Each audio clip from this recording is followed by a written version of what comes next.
comentar com você neste vídeo sobre a situação do Cláudio Caçapa no Botafogo, tá? Algo que eu já deveria ter feito antes, não fiz, mas que eu vou fazer agora com a permissão de vocês, torcedores e torcedoras do Glorioso. Vamos lá. A primeira questão que eu quero chamar a atenção de todos vocês aqui é que, a meu ver, é impossível nós responsabilizarmos, né, o Caçapa em virtude do resultado contra a equipe do Boa Vista. Por vários motivos, né? Todo mundo sabe, até porque são motivos óbvios, né? Um deles, né? Ele chegou um dia anterior e foi pro jogo, né? O outro motivo é que a equipe claramente esteve em campo totalmente desfacelada, né? Um time abaixo até do que a gente... acima até do que as pessoas podem chamar de time alternativo. O que tinha ali, o que havia ali, era um time totalmente reserva mesmo do Botafogo, né? Claramente que você pode sustentar que a maneira como as ideias processadas, elas demonstram algo sobre o técnico, né? Essas ideias podem estar em todos os elencos, em todos os jogos, independente da equipe estiver ou não com o time principal, tá? Mas é absurdo, é injusto qualquer crítica ao Caçapa em virtude disso. O Caçapa, aliás, é uma pessoa extremamente generosa, né? Não gosto muito de tocar nesse lado pessoal dos profissionais, mas também parece que, além de ser uma pessoa culta, uma pessoa do bem, é também uma pessoa extremamente generosa, o Caçapa. E não é culpado pela maneira como os dirigentes estão tratando essa questão do treinador, tá? Eu não vou aqui falar que o Caçapa é um técnico ruim. A passagem dele para o Botafogo, né, o momento em que ele saiu do banco para assumir, foi um momento importante. Acho que ali ele mostrou sim competência. Infelizmente não houve sequência disso lá no futebol europeu, como era presumível, né? Mas o Caçapa deu a entender que tem ali conhecimento, sim, tinha conhecimento de vestiário, usou muito bem isso em seu favor. A questão é se vai colocar isso em jogo agora novamente, tá? Mas, ao que me parece, é um treinador que, ao menos, sinaliza que pode evoluir muito e se tornar um grande técnico do futebol brasileiro. Se este é o momento dele no Botafogo, outros 500 totalmente, né? Bom, vamos lá. Mas não é essa a questão que incomoda, não. A questão é que, até mesmo em virtude do Caçapa ser o que talvez este não seja o momento dele para o Botafogo. Até porque ele pode ser queimado neste Botafogo atual, em que muitas coisas não estão funcionando tão bem como já funcionaram na temporada passada. E o pior, o que mais assusta neste caso, gente, o que mais atormenta neste caso aí, é o fato de que, né, os dirigentes ficaram muito tempo para contratar um técnico, não conseguiram contratar um técnico, não conseguiram, e o pior, quando o Caçapa chega para assumir o banco de reservas do Glorioso, ele não chega para ser o técnico do Botafogo, ele chega para ser o interino do Botafogo.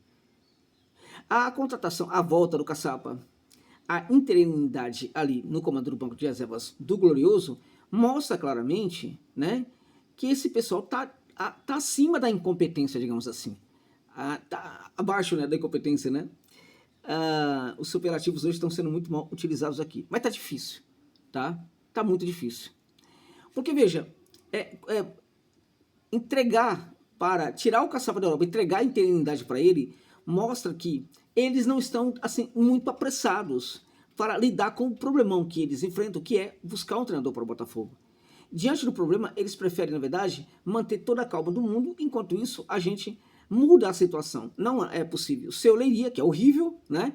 Então vamos entregar para um cara que mandou muito bem na outra vez. E o que me incomoda nisso também é o fato de que temos um modus operandi aí dos velhos dirigentes brasileiros. Nada de moderno, nada da SAF anterior do Botafogo, nada. Temos aqui uma ideia típica de dirigentes tradicionais do futebol brasileiro. Ou seja, aquilo que deu certo, uma receita aplicada no passado que deu certo naquele contexto, pode dar certo agora também. Ora, gente, isso é falta de criatividade. Isso é ausência de qualidade na gestão. Isso é um absurdo.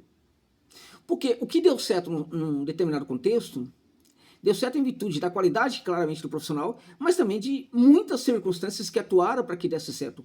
Uma circunstância importante na ocasião foi o conhecimento que o Caçapa tinha no vestiário da equipe do Botafogo, né? A confiança que aqueles profissionais, aqueles jogadores tinham com ele. Tudo isso se converteu aí numa circunstância especialíssima que contribuiu demais para que aquela gestão dele desse muito certo naquele Botafogo.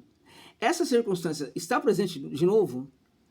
A competência dele pode estar presente, mas aquela outra circunstância do conhecimento do vestiário está presente novamente, aquele contexto de olhar para a situação, né, entender que o Botafogo está numa perspectiva de construção, né, então o peso da crítica ao treinador era né, o contexto atual de um Botafogo que já é campeoníssimo, é outro completamente diferente, né, e as cobranças e a pressão vão ser do mesmo jeito, vão ser no mesmo grau, né, que foram, né, naquela ocasião em que o Caçapa dirigiu o Botafogo.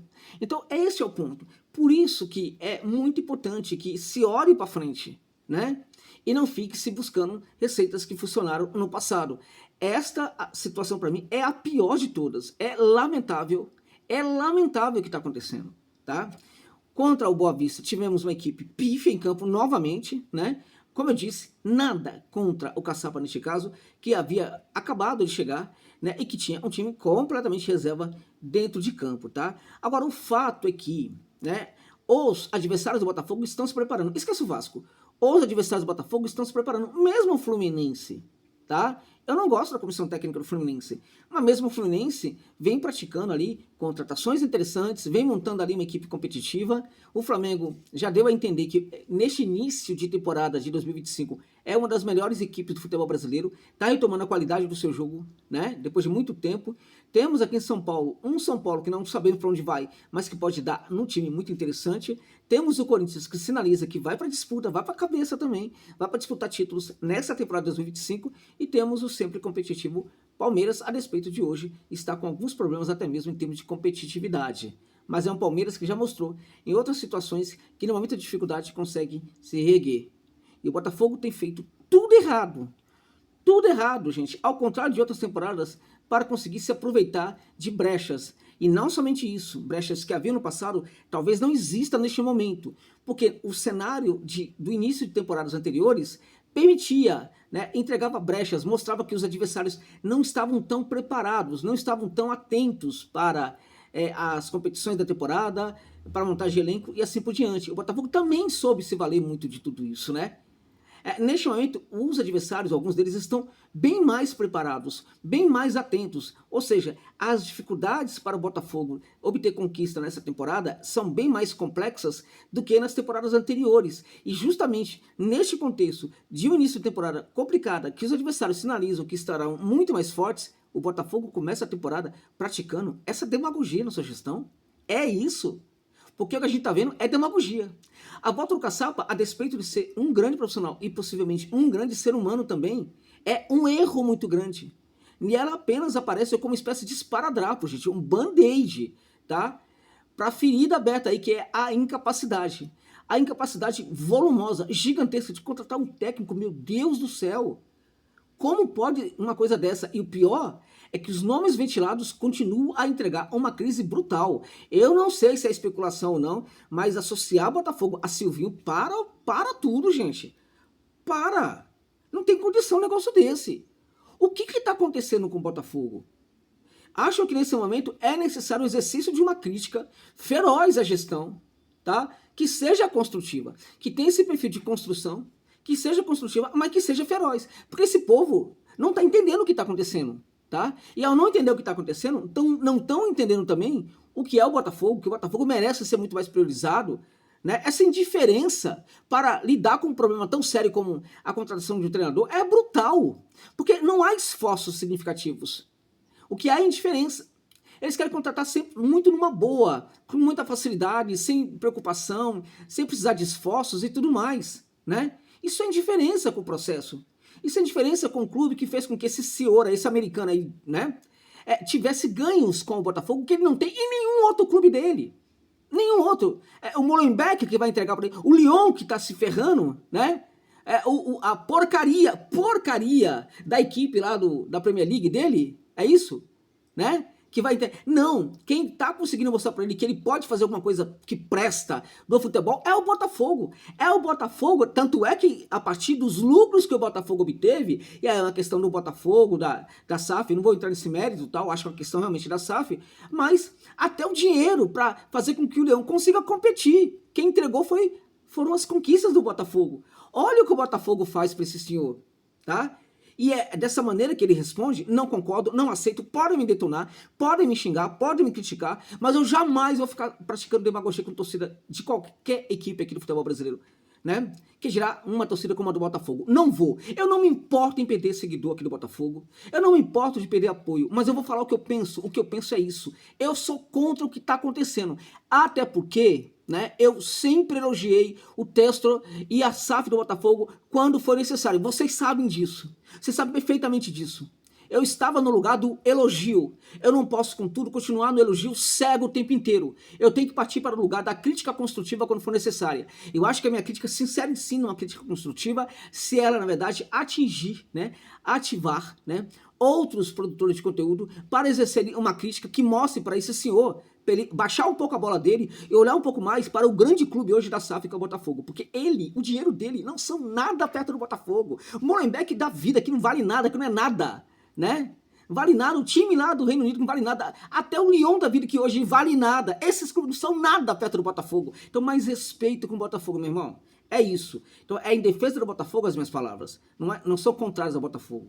Espero que o torcedor entenda. Se não entender, tem problema não, pode deixar de seguir, tem nenhum problema com isso, tá? Muito obrigado por tudo. Agora, se depois de tudo isso ainda ficou torcedor aqui contente com o que eu falei, e se puder mandar uma contribuição, mande um Pix para dar uma força aqui para o trabalho, é necessário, de qualquer valor. Fico muito grato de antemão por essa generosidade. Forte abraço a todos, sorte, muita sorte ao glorioso neste começo de temporada, gente.